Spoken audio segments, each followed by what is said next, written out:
सहारा ने 2012 से कस्टमर को गुमराह किया और आज भी गुमराह कर रहा है। मेरा तो 5 लाख से थोड़ा बहुत नीचे है, लेकिन पैसे कुछ नहीं बोल रहा कि आएगा, लेकिन कब आएगा? साल 1.5 साल से ऊपर हो गया है।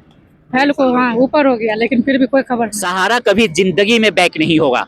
जो कस्टमर का नहीं हुआ वो क्या लग रहा है कि आने वाला कस्टमर जो है उसका हो जाएगा। 3 लाख के 3 लाख के आसपास।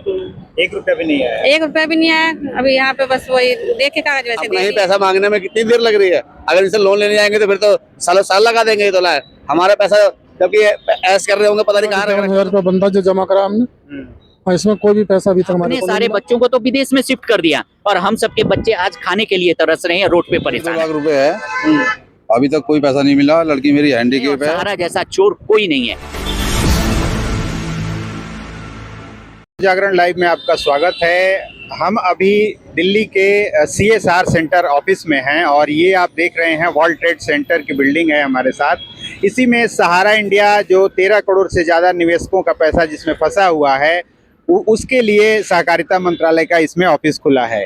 तो CSRC में आज ये सारे जो निवेशक हैं आपके सामने, ये सब लोग अपना अपना जो बॉन्ड है और जो अप्लाई किए एप्लीकेशन डाले हैं उसकी रिजेक्शन कॉपी लेके यहाँ पे आए हुए हैं, क्योंकि पोर्टल से इनका एक के बाद एक फाइल रिजेक्ट हो रहा है।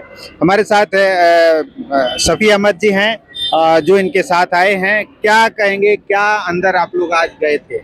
सर पहले तो नवजागरण चैनल को मेरे तरफ से बहुत बहुत धन्यवाद कि आप लोग जो है मेरी बातों को उठाते हैं और आगे भी कई बार आप लोग हमारी बात को रखे हैं। जैसा कि मैं CRC कार्यालय जो है मैं हर बार आता रहता हूं कोई ना कोई केस को लेके, क्योंकि जो कस्टमर हैं हमारे, जो हम पे फेथ करते हैं, जो हम पे विश्वास करते हैं कि हमारा पैसा जो सहारा में जमा है वो हमें मिल जाएगा। लेकिन जैसे आज इन सभी कस्टमर को आप देख रहे हैं, यहाँ आए हुए हैं, पीछे वर्ल्ड ट्रेड सेंटर है। यहाँ जब भी हमने कागज़ यहाँ चेक करवाया या इन सभी ने जो कागज़ वहाँ चेक करवाए हैं तो तकरीबन सबको जो है 6 महीने का टाइम दिया गया है।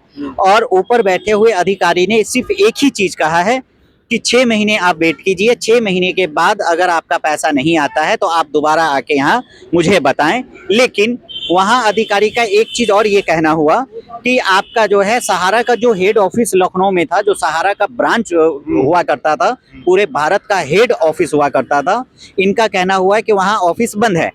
तो सहारा का ऑफिस करीब 1.5 साल से बंद है और 1.5 साल से बंद होने के कारण जो है कस्टमर का भुगतान नहीं हो पा रहा है। तो इनका ये कहना हुआ है कि जब तक वो ऑफिस नहीं खुलेगा तब तक अभी आप लोगों को थोड़ा सा दिक्कत का सामना करना पड़ेगा।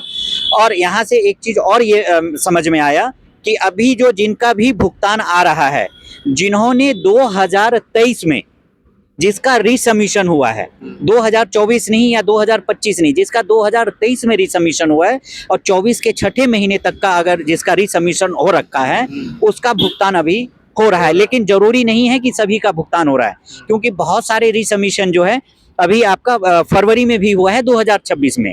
तो 26 या 25 में जो रिसमीशन हुआ उसकी अभी कोई गिनती नहीं हो रहा है, वो सब अभी वैसे ही पेंडिंग में, चाहे उसका पेपर ऑलरेडी चेक हो रखा हो। लेकिन जो 2023 में रिसमीशन हो रखा है और उनके केस में अगर कोई प्रॉब्लम है तो उस केस को ही अभी भुगतान किया जा रहा है। जो मुझे यहाँ बात करने में या जो मुझे समझ में आया कि यहाँ के बैठे हुए अधिकारी का यही कहना हुआ कि अभी जो 23 और 24 में जो रिसमीशन हुआ है उनका ही अभी पेमेंट जा रहा है। तो अभी आप लोगों की दिक्कत में एक एक करके बताइए, आप में क्या दिक्कत आ रहा है? अभी 6 महीने और बोल रखा है चेक करने के लिए। नहीं तो इसमें रिजेक्ट क्यों किया है वो नहीं बताए? नहीं बता, कुछ नहीं बता रहे, बोला 6 महीने लगे। कितना पैसा है आपका? 1,60,000 1,60,000 1,60,000 1,60,000 और अभी 1 रुपया भी नहीं आया? नहीं सर। आपका कितना पैसा है? मेरा तो 5 लाख से थोड़ा बहुत नीचे है, लेकिन पैसे कुछ नहीं आ रहा, कुछ बताइबो नहीं किया। यही बात बोला कि 5 से 6 महीने के बाद वो भी सहारा इंडिया का ऑफिस खुलेगा तो मिलेगा, ऐसा ही बोला। बस वेट करो, अभी कुछ नहीं।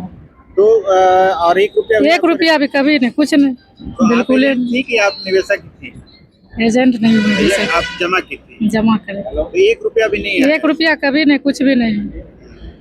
तो क्या लग रहा है आपको, सरकार क्यों टाल रही है ये बार बार? क्यों टाल रहा है क्या पता। एक तरफ तुम संसद में कहते हैं लोग पैसा आएगा, हाँ बोल रहा है कि आएगा, लेकिन कब आएगा? साल 1.5 साल से ऊपर हो गया है, फैल को हाँ ऊपर हो गया, लेकिन फिर भी कोई खबर नहीं, कुछ नहीं। आपका कितना पैसा है? हमारा भी 1 रुपया नहीं आया अभी तक, और ये 1.5 साल से ऊपर हो गया। सारे फॉर्म तैयार करे हुए सब ऑनलाइन हो गया, सारा काम हो गया, अभी तक 1 रुपया भी नहीं आया। वही 6 महीने का टाइम बता रहे, कह रहे नहीं होगा 6 महीने, फिर दोबारा आना पड़ेगा। कितना पैसा है आपका? मेरा तो वैसे डबल होता ज्यादा, लेकिन 3 लाख के हैं। 3 लाख के आसपास। 1 रुपया भी नहीं आया? 1 रुपया भी नहीं आया। अभी यहाँ पे बस वही देख के कागज वैसे दे दिए। 6 महीने के लिए बोल दिया।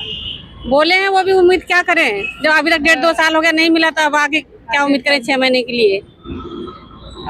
आप लोग आप थोड़ा आगे आज आप तक कितना पैसा है? पैसा है 40-50 हजार रुपए है, ठीक है। अब ये कहते हैं बस 6 महीने में प्रोसेस चल रहा है।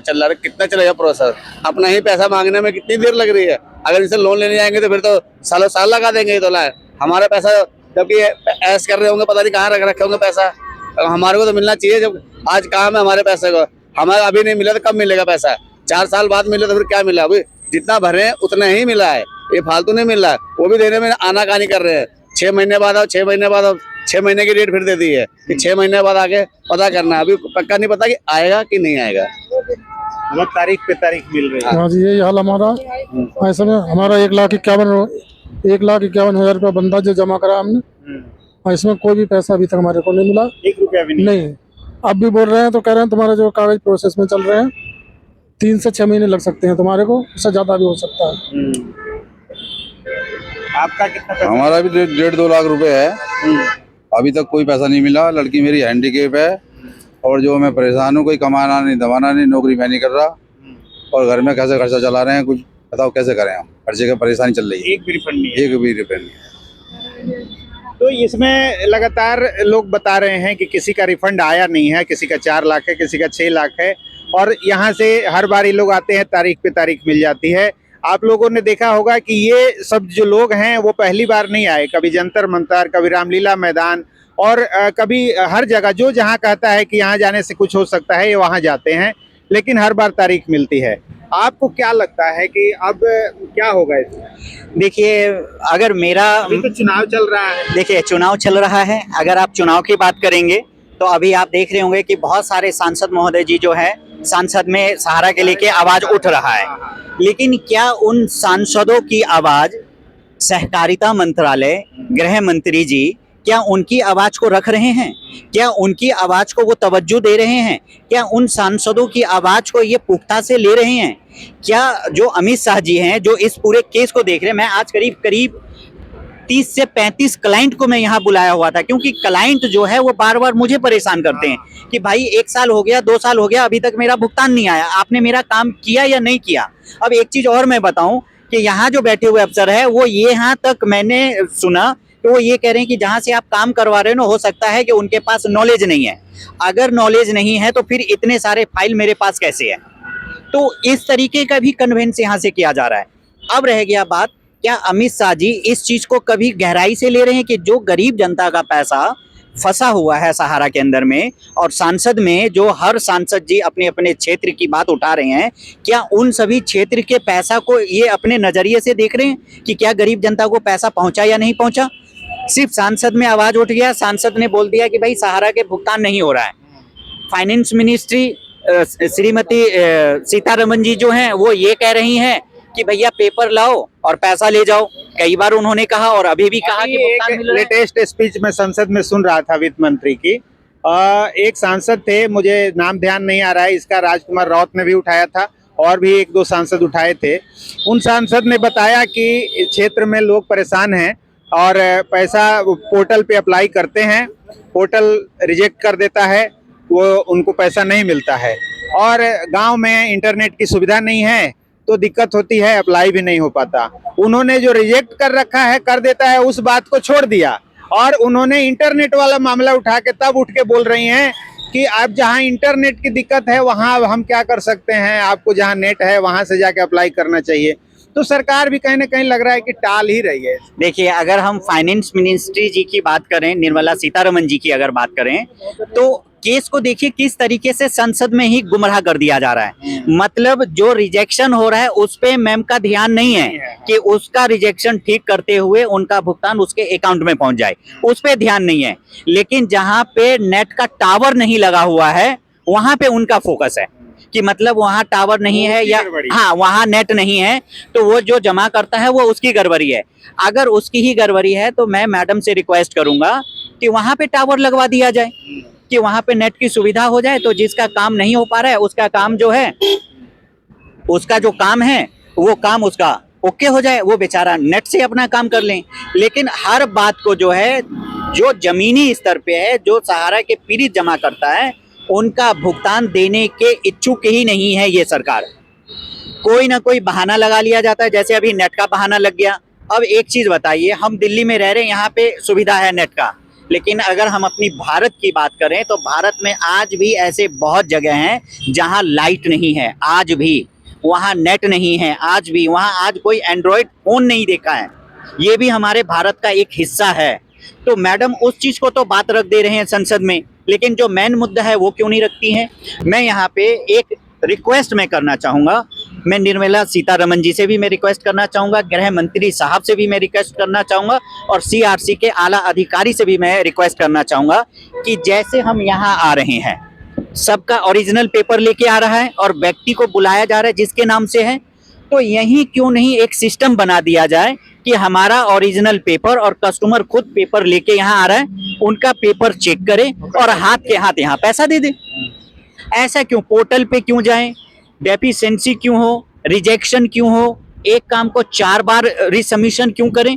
जब हम लोग अपना पेपर लेके यहाँ ओरिजिनल आए हैं, ये सभी आए हैं ओरिजिनल पेपर लेके, तो इनका पेपर ऊपर चेक हुआ, इनका सब चीज लिया गया, तो ऐसे ही इनका पेपर ऊपर ले ले और इनका पैसा इनके अकाउंट में हैंड टू हैंड ट्रांसफर कर दे। भाई पोर्टल से भी जो अमाउंट आ रहा है वो आधार सीडिंग अकाउंट में आ रहा है, तो सारा सिस्टम यहाँ गवर्नमेंट के हाथ में, गवर्नमेंट के पास ऐसा क्या है जो नहीं है, सब चीज है। तो कागज यहीं हैंड टू हैंड चेक करे और हैंड टू हैंड इनका पैसा जो है इनके अकाउंट में भेज दे। कोई डेफिशिएंसी नहीं आना, कोई नाम में परिवर्तन नहीं है, कोई फ्रॉड कस्टमर नहीं आएगा। जो कस्टमर है उस कस्टमर को आप वेरीफाई करें आधार से और उनका पैसा उनके अकाउंट में भेज दें। ये मेरा एक रिक्वेस्ट है, एक सजेशन है कि इस तरीके से भी बैठे हुए अधिकारी जो है सहारा के जमाकर्ता को हल कर सकते हैं और उनका पैसा उनके अकाउंट में भेजा जा सकता है बड़े आसानी तरीके से। पोर्टल का कोई झमेला नहीं, जो आज 3-3 साल से व्यक्ति परेशान है। मैं इनकी बात करूं, इनका कम से कम 1.5 साल से केस लगा हुआ है, इनका भी 1.5 साल से केस लगा हुआ है। क्या 1.5 साल में यहाँ जो बैठे हुए अफसर हैं इनका तनख्वाह बंद हो गया, या जो सिस्टम पे जो बैठे हुए हैं, जो ये पोर्टल बना हुआ है, क्या 1.5 साल से उस पे जो काम करने वाले अधिकारी, क्या उनका तनख्वाह बंद हो गया। लेकिन आज ये सब जो व्यक्ति यहाँ आए हैं, तो कोई काम छोड़ के आया है, कोई दिहाड़ी छोड़ के आया है, कोई अपना बहुत इमरजेंसी काम छोड़ के आया है, लेकिन अपना नुकसान करके आया है। लेकिन यहाँ बैठे हुए व्यक्ति का कोई नुकसान है क्या, बैठे हुए अफसर का कोई नुकसान है। अभी 2 दिन के बाद जैसे ही 1 तारीख आएगा, इन सभी का तनख्वाह अकाउंट में पहुंच जाएगा। लेकिन क्या ये अधिकारी आज इन सब से यहीं ऑफिस में कोई पूछा इन सभी से कि आप इतने दूर से आए हो, आइए 1 कप पानी चाय पी लीजिए या 1 गिलास पानी पी लीजिए, कोई नहीं पूछा। लेकिन इन सभी के कामों से इन सभी का सैलरी मिल रहा है, इन सभी का तनख्वाह मिल रहा है। तो सरकार इस चीज को क्यों नहीं समझ रही है। मतलब अपने देश में रहकर अपना ही पैसा लेने के लिए और अपना ही हक मांगने के लिए हम लोग परेशान हो रहे हैं। सहारा की हर छोटी सी छोटी चीज मैं रखने की कोशिश करता हूं, सरकार तक पहुंचाने की कोशिश कर रहा हूं कि सहारा ने 2012 से कस्टमर को गुमराह किया और आज भी गुमराह कर रहा है। यहाँ कहना हुआ कि सहारा का हेड ऑफिस बंद है, तो इसमें इस कस्टमर का क्या गलती है, मेरी क्या गलती है, हमने जो इसका पोर्टल पे जो काम करके दिया इसमें हमारी क्या गलती है। गलती तो उस सहारा की है, और सहारा के बैठे हुए जो कुछ चोर, जो चमचे हैं, जो आके ये बोलते हैं कि परेशान मत हो, सबका भुगतान होगा। तो मैं उस चमचे और चोर से मैं बोलना चाहूंगा कि आके इन सभी का हल करवा दे यहीं से, अगर उसकी हिम्मत है तो। जो चमचे आज भी सहारा का गुणगान गाता है, मैं उसको चैलेंज करता हूं, अगर उसके बस की है ना तो इन किसी कस्टमर का कागज लेके जाए अभी ऑफिस में और बोले कि भाई इनका सारा चीज ठीक है और हाथ के हाथ आप इसका भुगतान कीजिए। लेकिन वो चमचा सिर्फ डिजिटल पे आके ये कहेगा कि नहीं आप परेशान मत हो, सहारा फिर से बैक कर रहा है। सहारा कभी जिंदगी में बैक नहीं होगा। जो कस्टमर का नहीं हुआ, वो क्या लग रहा है कि आने वाला कस्टमर जो है उसका हो जाएगा। आज अपने सारे बच्चों को तो विदेश में शिफ्ट कर दिया और हम सबके बच्चे आज खाने के लिए तरस रहे हैं, रोड पे परेशान है। तो ये सहारा की सबसे बड़ी गलती है और सहारा जैसा चोर कोई नहीं है।